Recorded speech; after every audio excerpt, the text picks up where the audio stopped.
DW Inside Europe. Hello and welcome to Inside Europe. I'm Kate Laycock in Germany. We're departing from our usual current affairs-driven format this week to bring you a smorgasbord of Euro sounds from the archives of Radio Luxembourg. Tune in to 208, my friends, and there you are. To Athens' centenary tribute to Maria Callas.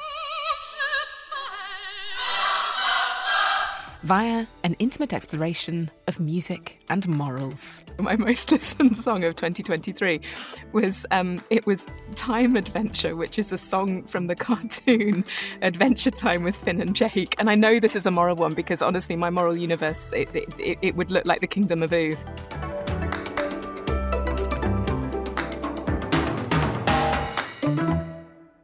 Now, if you wish someone a Happy New Year in German, you do it by telling them to have a guten Rutsch, literally a good slide into the new year. And that is what we wish for you, dear listeners. So, we've prepared a show full of sonic delights. First up, a blast from the past. This December marks the 90th anniversary of the launch of Radio Luxembourg, the iconic radio station which, for both good and ill, shaped European culture well beyond the borders of the tiny landlocked country with which it shared its name. Nick Martin has been looking back at the extraordinary history of the Station of the Stars. Like most countries in Europe, throughout the 1920s, Luxembourg was experimenting with the then new medium of radio. With a tiny population of its own, the country wanted to harness its unique position at the heart of Europe to broadcast to much larger neighbouring countries like France and Germany. But could it build a powerful enough transmitter to reach all of Britain, a distance of up to 900 miles away? Broadcasting on 208 metres, this is your Station of the Stars, Radio Luxembourg. After a year of test broadcasts, Radio Luxembourg's English service took to the air in December 1933 with the aim of challenging the BBC's monopoly. As journalist Nathan Morley, the author of the book The Radio Luxembourg Story, explains, the station quickly gained a large following. You have to remember that at this time, the BBC was churning out a mix of talks and classical music and highbrow programmes, whereas Luxembourg was playing popular songs, comedies, dramas, and even American soap operas. So for many people, especially in the working class districts of Britain and the North, it was a breath of fresh air in what was a pretty turgid media landscape. Tune in to 208, my friends, and there you are. The BBC and UK government tried several times in the early years to silence Radio Luxembourg, claiming it was broadcasting on an illegal frequency. But listeners continued to flock to the station, and so did many big advertisers, including the hugely popular nighttime drink Ovaltine.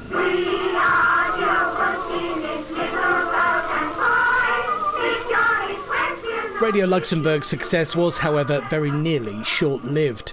Nazi Germany invaded the Grand Duchy in May 1940, and quickly the station became part of Hitler's World War II propaganda machine.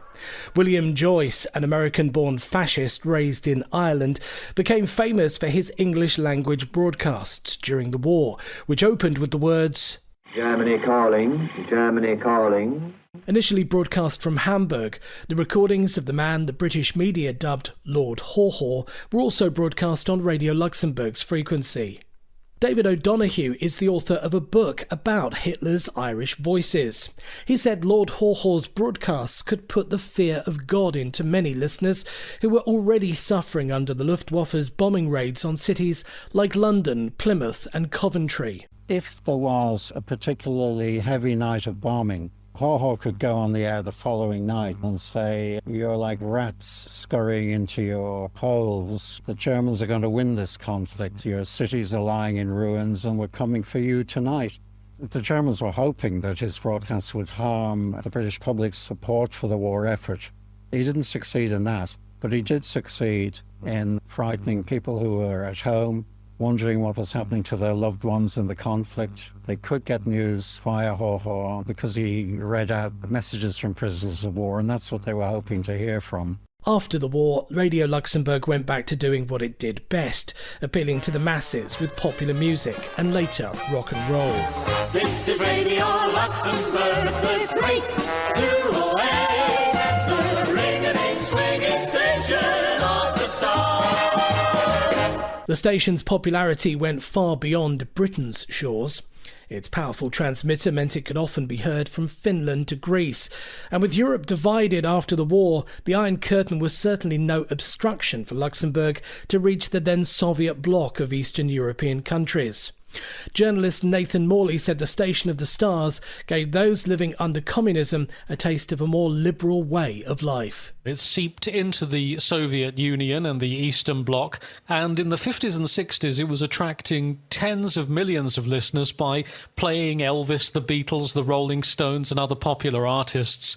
So in many ways for listeners in the Eastern Bloc, Luxembourg was like this unique telescope to the West. And that did concern some of the regimes behind the Iron Curtain. The East Germans thought Luxembourg was operated by the American and West German secret services. Perhaps the most recalled memory of Radio Luxembourg is people listening under the bed covers at night. The transmitter reached further after dark, but even so, listeners had to tolerate the music often fading in and out due to interference from other stations. American Benny Brown, who's still on air in Luxembourg, was a regular host during Radio Luxembourg's later years. Luxembourg as a nation was a quiet, tucked-away country in the middle of Europe. Nobody seemed to pay much attention in those days to the Grand Duchy of Luxembourg. One time, school kids in the UK were looking at a map, and one of the kids in the classroom said, "Wow! Look at this. There's actually a country here named after our radio station." And that's indicative of the station's popularity and how deeply it had embedded itself in the UK.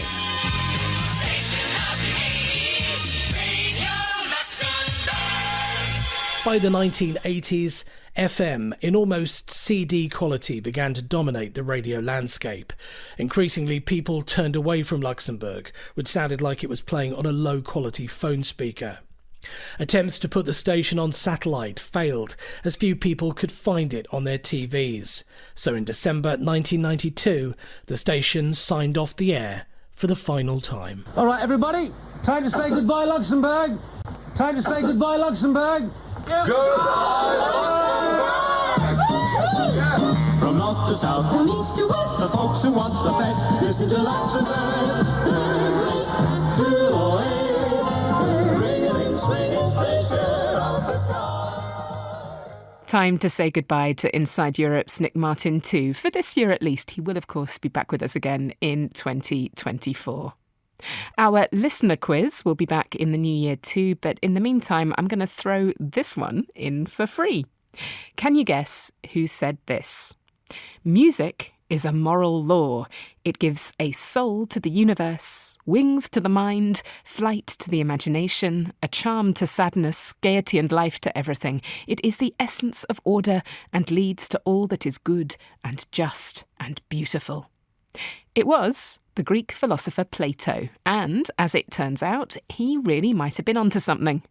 A new study conducted by researchers at Queen Mary University of London and the ISI Foundation in Turin has found a significant link between individuals' musical tastes and their moral values. So, am I the sum of my Spotify playlist? I thought I'd better find out more about this report just to be on the safe side. Here is my conversation with one of the report's senior authors, Dr. Haralampos Saitis, lecturer in digital music processing at Queen Mary University of London's School of Electronic Engineering and Computer Science. For this particular study, our starting point was the Spotify API that provides some features of how instrumental the piece is, whether there is more pure instrumental passages versus passages with lyrics, the danceability, things like the energy, how much energy there is in the signal, more musical things like the mode, if it's a major mode or a minor mode. These are more like music theoretic concepts. And finally, we also looked at what we call low-level signal features. We considered the distribution of notes or pitch, And we also looked at timbre. So, you could consider, for example, hip-hop songs versus country songs, right, have a different way that its genre tends to sound. And this comes from the different instrumentation, the different production techniques. That's fascinating. I mean, what could you, just taking those two examples there, hip-hop and country, what could you tell me about the differences between the moral universes of a typical hip-hop listener and a typical country listener? So people that listen to country music or this kind of music, also perhaps more Christian-like music, they tend to be associated with values that have to do with authority, purity, loyalty. So these are often described together as more binding or in-group traits. So these are people that value more, being part of a community. And also these traits tend to also be associated more with more conservative worldviews. Hip-hop, on the other hand, both in terms of musical features, but also in terms of lyrical content, is more about values of fairness and kind of the opposite of, let's say, authority or loyalty, which agrees with musicological research that shows that, hip-hop tends to be what we would call a reactionary type of music. So sort of anti-authoritarian. Exactly, yeah. That's so interesting. Maybe I could ask you a question about application. If we sort of take this research and then apply it in the real world, what might applications of it look like? This kind of understanding could help better tailor recommendation systems. So, personalized recommendation. Oh, hang on. Couldn't there be dangers there? I mean, if my morality and my listening preferences are so intertwined, and if an algorithm is going to be steering me in one direction, are there potential for sort of abuse or inadvertent sort of siloing of people? Indeed. Of course, it is. There's a lot of important ethical issues around this line of research. And one has always to be very careful in how these things are framed and how they are being researched. But indeed, there could be underlying, I'm not sure danger is the right word here, but let's say ethical issues that would need to be always considered very carefully. When I pitched this interview to my editor, her response was, you'll have to get an analysis of your listening preferences. But my immediate response was really defensive. So, it is something that we intuit, isn't it? We know that we're revealing something intimate about ourselves when we share our song preferences. Actually, that's a very good point. Right, okay. Well, having been forewarned, might I be able to sort of give you my top 5 and see what you think? Okay, let's try. So the first one, apparently, my most listened song of 2023 was Time Adventure, which is a song from the cartoon Adventure Time with Finn and Jake. And I know this is a moral one because, honestly, my moral universe, it would look like the Kingdom of Oo. There it is. That helps things make sense. So we're always living in the present tense. It seems unforgiving when a good thing ends. But you and I will always be back then. So the next one's instrumental.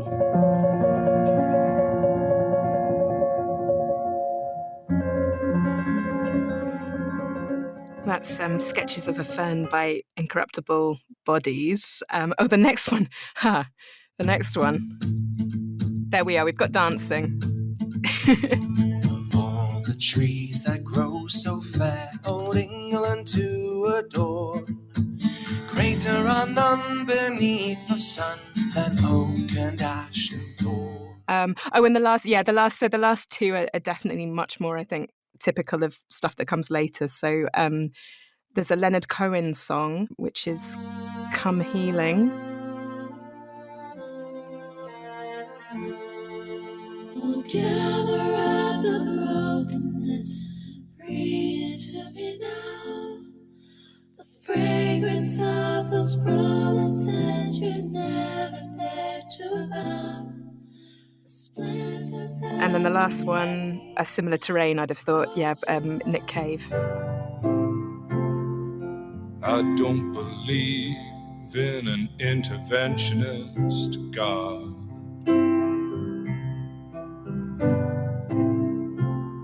But I know, darling, that you do.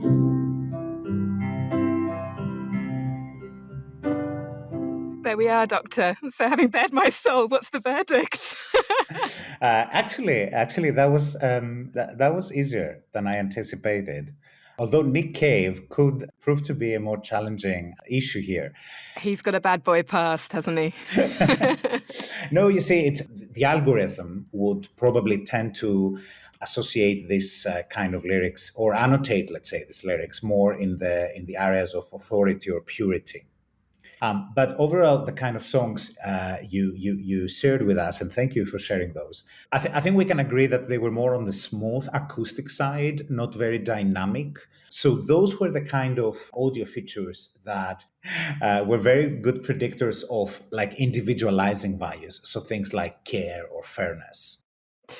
Well, thank you so much for an absolutely fascinating conversation. And yeah, thank you. Thank you. Thank you, Kate, so much for inviting me.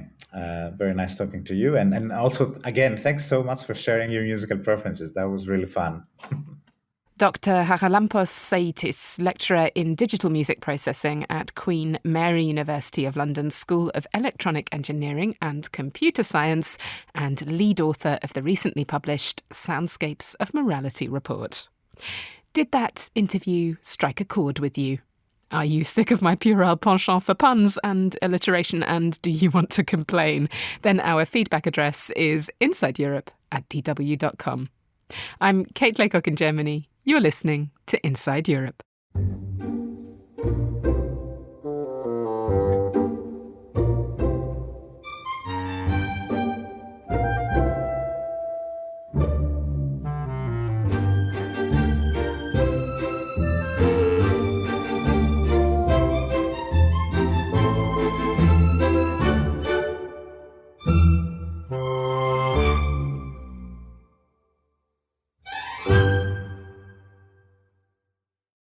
Why so callous about Callas, Greece?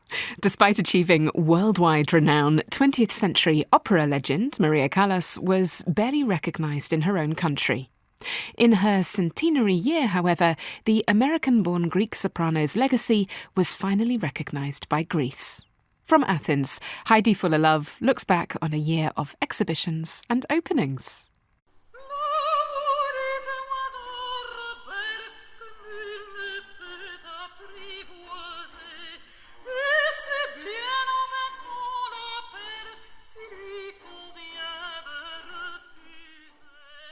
Maria Callas was one of the 20th century's most celebrated opera singers, and yet the soprano whose intensely dramatic portrayals brought her worldwide renown has barely been recognised in her own country. This year, however, Greece has finally celebrated the 100th anniversary of the birth of the woman who was fondly known as La Divina for her musical talents, and Tiger because of her intense temperament and tempestuous relationship with millionaire shipowner Aristotle Onassis. A lyrical academy and a brand new museum dedicated to her memory have opened in Athens.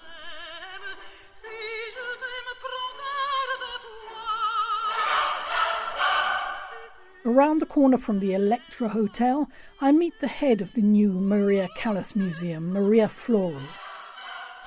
I ask her why it's taken so long to create this museum, which is the first in the world to be dedicated to the great opera singer. I don't know, maybe political reasons, maybe economical issues, you know. There are many factors that can postpone the creation of a museum. Maybe the Greek audience wasn't so much keen on opera, maybe, I don't know. After that, I'm afraid I will give up singing, if not completely, at least very rarely I will sing. Only in occasions that will be worth my while. Because I really feel that I'm wasting my energy just for the sake of celebrity, which I think and feel I have obtained, even maybe too much. With rooms packed with photographs and portraits, rare live recordings, and a unique collection of personal items, many donated from private collections, this unique museum was certainly worth the wait. We have 4 rooms dedicated to very important areas and performances that Maria Callas sang and performed in her career. First we have Norma, then Tosca, Traviata, and the 4th and the last room is the room dedicated to her masterclasses that she gave in a Juilliard School in New York in 1971-72. We see also letters from her colleagues, maestros, directors that worked with her. We also have here at the exhibition theatrical costumes and props. We have 2 costumes that you can see here from Norma that she performed in 1960 in Epidaurus Festival. We have a wig from Medea that she also performed in Epidaurus but in 1961. Former opera singer Vassou Papantonio is a huge fan of Callas. She's also battled for years to see the soprano's immense talent recognised in Greece. Bien sûr, j'avais écouté Maria Callas par la radio, etc. I never knew Callas. Of course, I've heard her on the radio and TV, but I never saw her on stage or met her. But I consider her the greatest opera singer of the 20th century. She was Greek and I'm Greek, so I felt it was my personal duty to create an academy in her memory. Papantonio has spent more than a decade battling Greece's notoriously convoluted bureaucratic system to transform the crumbling apartment block in Patission, where Maria Anna Sophia Cecilia Kalogeropoulos lived with her mother and sister for 8 years from the age of 13. It's now the Maria Callas Lyrical Academy, dedicated to helping young opera singers who long to follow in Callas's footsteps. Moi, j'essaye de créer une école pour donner... I want to create a school to give her the respect and importance that she deserves for opera, for which Maria Callas is renowned worldwide, so that she lives through the school and throughout time, long after you or me.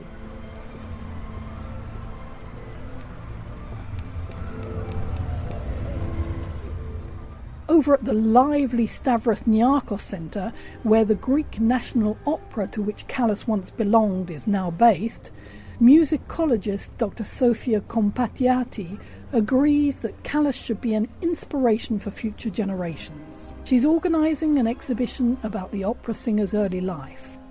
It's something very exciting that have gave us a lot of knowledge about her life. And I think that will excite the audience as well. And for the young people, because young people, of course, don't know many things. It will be an exhibition that it will be close to the younger generations as well. I think people like her should be, inspiration.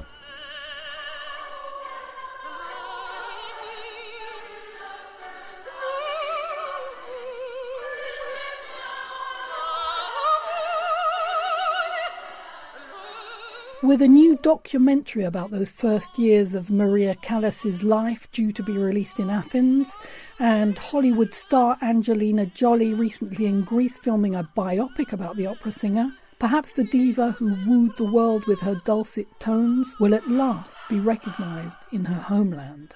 Heidi Fullerlove, DW Athens.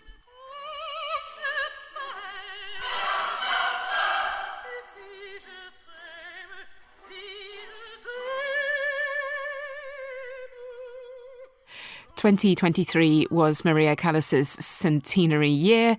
2024 is Kafka's. If you wake up on January 1st feeling like you might have turned into a giant insect, then you know what's going on. This is Inside Europe, and I'm Kate Laycock in Germany.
This is Inside Europe, and I'm Kate Laycock in Germany. We have 3 more cultural curiosities for you this half hour. First up, this is Zagreb's Museum of Hangovers, and this is the place to come if you want to explore your relationship with alcohol. The weird and wacky world of Zagreb's museums for, well, just about anything. It's 2 p.m. We haven't yet started tasting, but all the gelati are now in. They all have numbers on them. They're completely anonymous. We don't know what flavours they are and who made them. Then, nice work if you can get it. Reporter Danny Mitzman gets herself a place on an Italian gelato jury. And finally... Why the Taliban are banning music? There's nothing against music in Islam. It's fear that music can send very important messages to far corner of Afghanistan. And music can assist the people of Afghanistan with a national uprising against the Taliban. Portugal plays host to Afghanistan's pioneering music school in exile. From Bonn, Germany, you're listening to Inside Europe. Where in the world can you top off a visit to the Museum of Broken Relationships with a trip to the Museum of Hangovers? The answer is Zagreb, the capital of Croatia, a country so open to visitors that tourism accounts for about 1/5 of GDP. Most Croatian holidaymakers tend to head for the coast, but Zagreb's determined not to be outdone. It's got one of the zaniest collections of museums imaginable, and new institutions are springing up all the time. Guy Delaunay is our guide. When we're talking about Zagreb's quirky museums, well, this is the one which started it all. It's the Museum of Broken Relationships, and it's been operating in this old building in the upper town of Zagreb since 2010. And as you walk in, you see all the residue, the detritus from relationships which didn't go the distance. I'm standing next to a red racing bicycle. There's a pair of boots next to that. Along the wall, there's a character, a doll from the Moomins. And as you go through, there's all sorts of weird and wonderful things, all of them curated by the team here, including one of the founders, Dražan Grubisic. We start on the lighter note with the introductory stories that are short and funny and that kind of get you into this. And then the more you walk into the museum, we get into deeper and heavier and harder stories connected to family, loss, war. Coming to the end, we go up again and finish on a lighter note or with the hopeful stories that you will get out of the museum feeling better, not worse. Just standing behind you, I can see a sign which says 27-year-old scab from my first love's wound. Imagine keeping such a thing. Yeah, and the story is even funnier because she's a biologist or something, and she was madly in love, and at one moment she had a doubt of what would happen if something happened to him. So she decided she might take some physical part of him and maybe sometimes clone him. Isn't that a great idea? So that's what the scab is. You call it a great idea, I call it distinctly odd. And she's not with him anymore because, of course, it's a broken relationship. I wonder why. That sounds to me like a narrow escape, frankly, and not for her. Yeah, we can begin. Other meaningful exhibits include a plush Snoopy, an axe, and an espresso machine. The Museum of Broken Relationships may or may not have been Zagreb's first offbeat institution, but it certainly blazed a trail for others to follow. Since its opening, Zagreb has gained museums dealing with torture, chocolate, selfies and illusions, and that's just a sample. So how does the city feel about its status as the European capital of bizarre museums? Museum of Broken Relationships was the first icebreaker. After that, we soon got the Museum of Illusions, a Museum of Mushrooms. Now here you see the Selfie and Memories Museum, so there are really a lot of quirky ones. Daria Dragoja is from Zagreb Tourist Board. We take pride that Zagreb has more than 50 museums in city center, all in walkable distance. I guess the people decided and they saw the opportunity to open the museum that offers something else, and the experience that they are offering to visitors is really something that attracts people to go to these museums and have a good time. And what's it doing for tourism in Zagreb? They are the additional value to our tourism offer. When people come to Zagreb, they decide to visit one they usually don't have at home. This is Zagreb's Museum of Hangovers, and this is the place to come if you want to explore your relationship with alcohol. My name is Rino Dubokovic. I'm founder of the Museum of Hangovers. So the concept of the museum is like one night out. So it starts with the bar and it goes through the whole phases of the night. And also along the way, you'll get through the street, park, the drunk room, blackout, and we have in the morning like wake up room, like hangover room, and also in the end we have a bit like a educational part, which is kind of like I will never drink again part of the morning.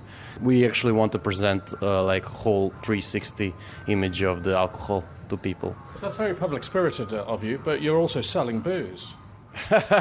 Well, yeah, it's like optional thing. But yeah, the main message is it's to see 360, so like responsible drinking. So just so people know what they are getting into when they drink. And if you're wondering what it's like to visit the Museum of Hangovers stone cold sober, well, personally, I was glad I didn't have that day after the night before feeling while interacting with exhibits that monkey with your vision and balance. Hopefully, they have a good clean-up team. Guy Delaunay, DW, Zagreb.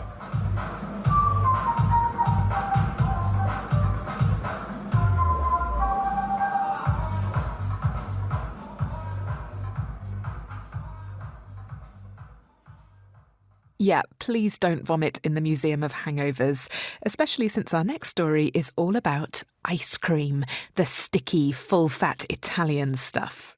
Danny Mitzman, Inside Europe's self-styled food guru, has been looking back at one of her very own personal highlights of 2023. That time she got made an offer she couldn't refuse.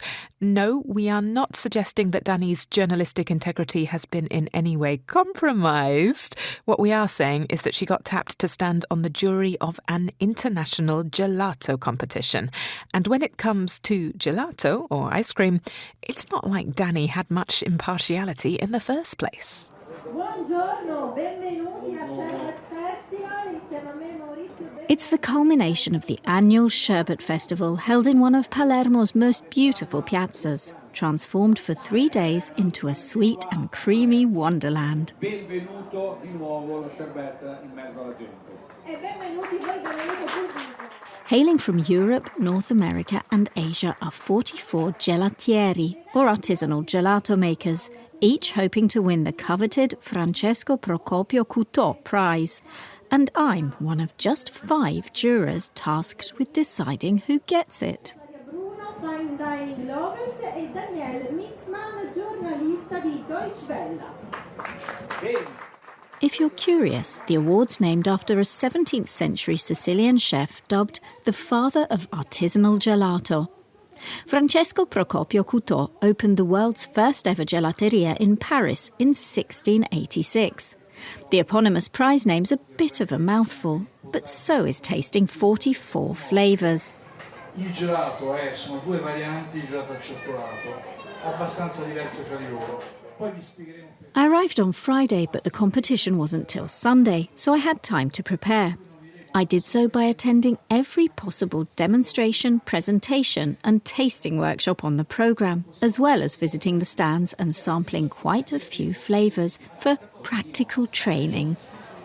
Che cosa sto praticamente percependo? Ad esempio, excited as I was, knowing my fellow jurors included a professor of gastronomy, a food scientist specialising in sensory analysis, and 2 gourmet food writers, I felt a bit underqualified.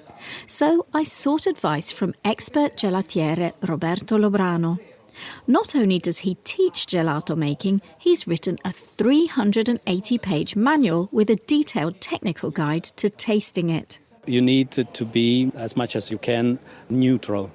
For example, if I have to judge yogurt gelato, which is a flavor that I don't like, I must put myself in a very special mood. So I judge the product with terms of structure, scoopability.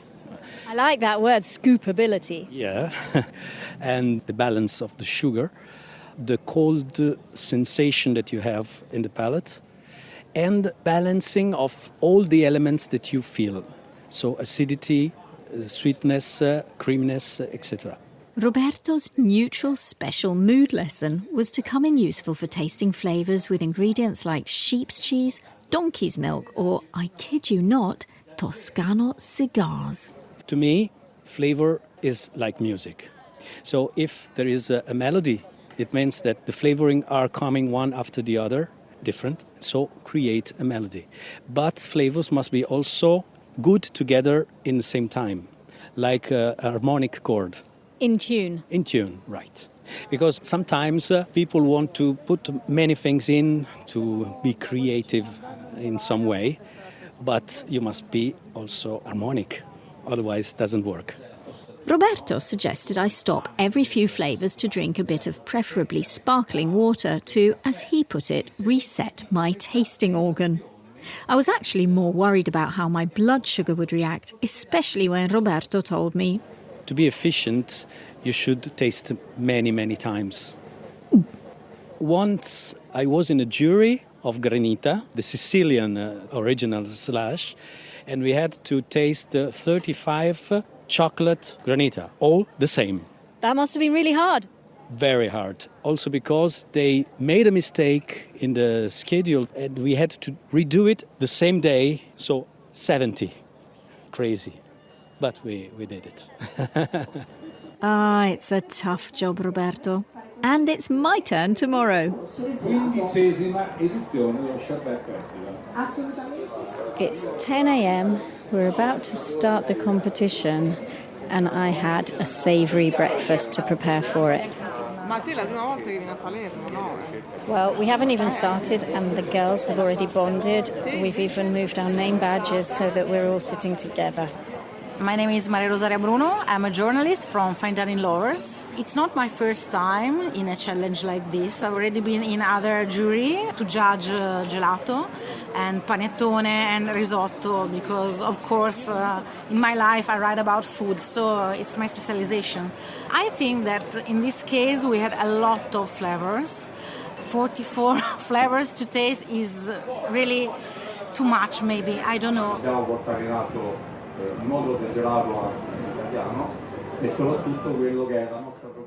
It's 2 p.m. We haven't yet started tasting, but all the gelati are now in. They all have numbers on them. They're completely anonymous. We don't know what flavours they are and who made them. So you can't buy off the jury. You definitely can't. Having waited 4 hours to start, I really can't wait now. In the end, we had to whiz through with just a 15-minute toilet break after 22 flavours. But it was fun, blind tasting, then looking at the list of ingredients to see if I'd perceived them all. Black truffle, lavender and pumpkin were easy enough. Persimmon, polenta and lichen, definitely more challenging.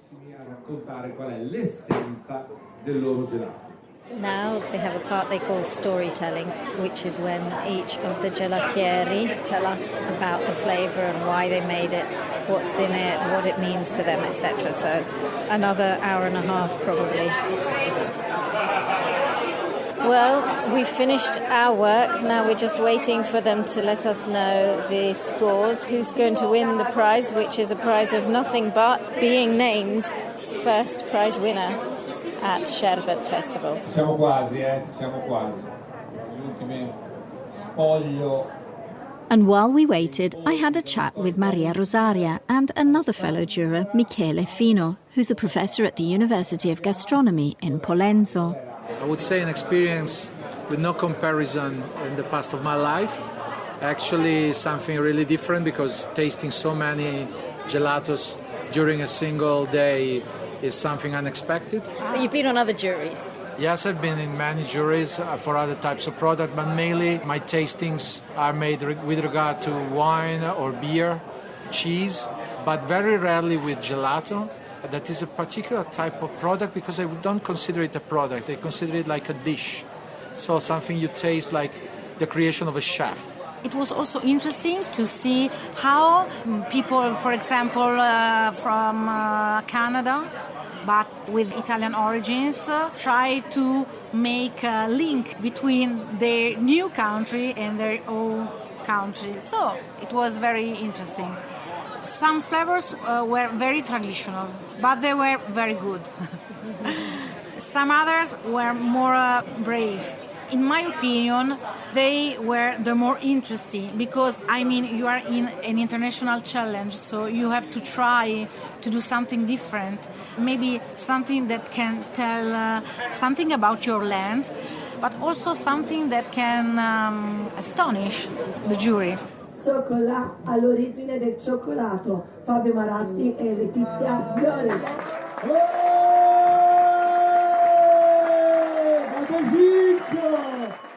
And the flavour that clearly astonished us the most, since it got the winning total score, was a Belgian chocolate gelato, sweetened with acacia honey and coconut sugar, spiced with cinnamon, pepper and chilli, and rippled with a cocoa mucilage sauce. Completely mad, but undeniably melodic. Buonanotte a tutti. Danny Mitzman, DW, Palermo. I love you. È stata una chimica subito appena ci siamo incontrati e quindi siamo stati bene. Bene. Buonanotte a tutti. Completely mad, but undeniably melodic. I have absolutely nothing to add to that, Danny Mitzman. I'm Kate Laycock in Germany. You're listening to Inside Europe.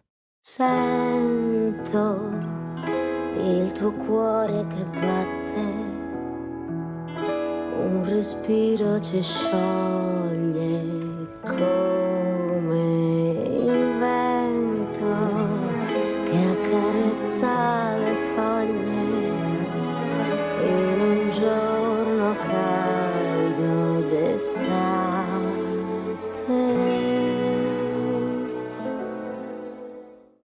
The Afghanistan National Institute of Music is the country's first and only music school. When the Taliban seized back power in 2021, they vandalised and closed it. But still, it lives on, in exile. DW's Lisa Louis visited the Institute's new European base in Portugal, where some 270 pupils have managed to find safety. A flat in Braga, Portugal's third biggest city in the north of the country. 14-year-old Zora and Farida are having breakfast with their uncle in their brown-tiled kitchen. The three of them, whose last names we are not mentioning for safety reasons, fled Afghanistan together in 2021. Soon, the music students will be embarking on a concert tour across Europe. We'll spend 17 days in Switzerland and Germany, Farida tells their uncle. Farida and Zora are Hazaras, an ethnic group persecuted by the Taliban. The two cousins grew up together. They were the first ones in their family to study music, their uncle Juma tells me proudly. Listening to music automatically makes people happy. When music is removed from life, many elements that constitute the foundation and quality of life, such as joy, also fade away, leaving only room for grief and sorrow. This family's music, that's perceived as forbidden by others, should be brought into the mainstream. Back in Afghanistan, the Taliban are restricting women's rights more and more. Women are no longer allowed to go to cafes or public parks. The Islamic fundamentalists have also shut down beauty salons. That makes the girls' music even more political, Farida tells me. I'm that one person who's very lucky than other girls that in Afghanistan. And I can be the voice of Afghan girls or women. After the Taliban came back to power in 2021, the music school's director, Mr. Sarmast, was desperately trying to find a safe haven for his pupils. He appealed to the US, the UK, to Germany, but the first country to step up was Portugal, happy to take in all of his pupils at once. And so they arrived here, in Braga, known for its beautiful gardens and architecture, and now also for harbouring the new headquarters of the Afghan National Institute of Music. On this sunny Tuesday morning, the two girls walked to school singing a Persian song about an occupied land. At the Braga Conservatory, their fellow students are already tuning their instruments. It's the dress rehearsal for their European concert tour, during which they'll be performing pieces about the suffering of the Afghan people under Islamic extremist rule. Portuguese conductor Tiago Moreira da Silva is impressed by the young musicians' determination. Let's go to bar 63, please. 63. Okay?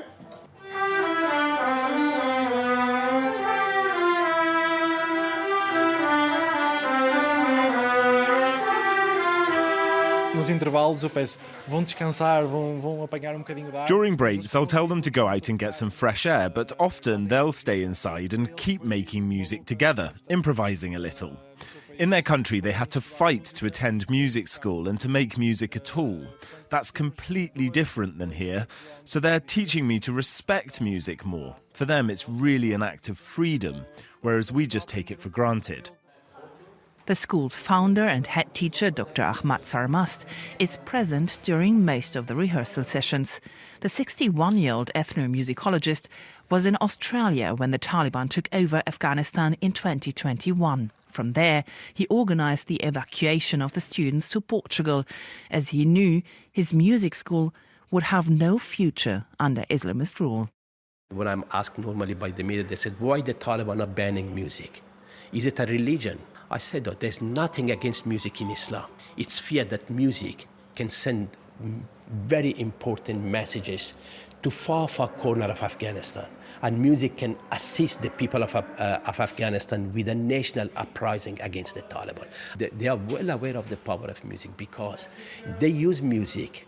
They've got their own singers which prize bombing, suicide bombing, killing in their songs. Farida stays behind to rehearse a bit longer. Meanwhile, her cousin Zora practices on her own at home, as she's a bit nervous about their upcoming concert trip. It's not a little concert or orchestra, it's the voice of people from Afghanistan. It needs to be very good. But that's a big weight on a 14-year-old's shoulders. Zora shows me pictures from Afghanistan on her tablet, first of the house where she grew up. Oh, this is the place where I was born. It's very big. This is our own house. I miss the snow, everything. The culture, the place where I was born, my family. I really miss them. Sometimes I cry. Especially the first time I was cried like a week. At night, no one knows. Really, no one knows? No. Why did you cry in front of others? I don't like to upset my uncle. Yes. You need to be strong, right? Yes. Farida has come back from school. While sitting on a couch in their living room, the girls look at photos and videos of the day they left Afghanistan in 2021. It was their second escape attempt, as they had had trouble getting the right papers. That day, they boarded one of the few charter flights out of the country, first to Qatar, then to Portugal. Their escape was financed by supporters of the music school. Farida remembers all too well how anxious they both felt that day. We were a bit afraid because then the past time we had some videos of our choir in the TV shows, and then we was afraid of that, and then that's why we were scarf and also mask. You were afraid that they would recognize you and stop you? Yes, and also I had a music instrument that was a violin with myself, and also I was afraid of that if some of the Taliban come to us and then say, what is this? It was a huge relief to be able to finally escape from the country ruled by the Taliban, but Zora says she also left with mixed feelings. We were very happy because we could leave Afghanistan and start a new life, perform our music again and achieve our dreams. But it was very sad too. We had to leave our family and couldn't come back to Afghanistan. As the two are still looking at the pictures, Zora's mother calls over WhatsApp. She's still in Kabul. A dozen of their family members remain in Afghanistan. The girls talk to Zora's mother as often as possible. She tells them what life is like in Afghanistan now, where even 5-year-old girls must be fully veiled. We are afraid that the restrictions could increase. We are afraid that if they find out you're playing music and performing, we have to leave here before they know it. We are always afraid. School principal Ahmad Sarmast knows that such conversations are hard to bear for the children. From his office in Braga, he's working to get as many of their family members out of Afghanistan as he can. This is my request to the Office of the Prime Minister of Portugal. The Portuguese government has already granted his request for visas. Some 300 family members should arrive in Braga in the coming weeks. First of all, to make the happiness of the children complete. Another around 150 women will be saved. The women who lost everything in Afghanistan, by reuniting them with their children here, with their brothers and sisters here, we also help them to get their dream back. The mayor of Braga, Ricardo Rio, says the city will be happy to also take in the families. It would just be a continuation of an existing tradition, he tells me. Our city has always been taking in many refugees. There are 130 different nationalities who live in Braga, with foreigners representing 20% of our local population. And we want the children who had to go through so much hardship to be reunited with their parents. That's obviously also symbolic. They lost their freedom in Afghanistan and they are winning it back in Braga.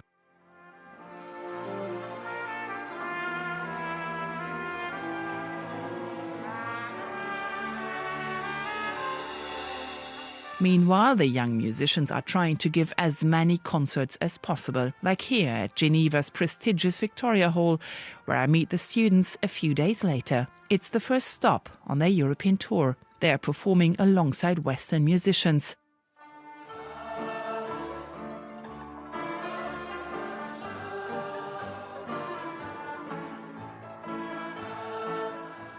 Here's school director Ahmad Sarmast again. To play a concert itself is a protest in a country or musician from a country which is forced into silence. And by the end of the day, it's also about the celebration of the victory of the Afghan people, that this dark days will be gone. Then Zora and Farida too hope to return to their homeland, to a new Afghanistan, where they can live out their dreams. Lisa Louis, DW, Braga and Geneva.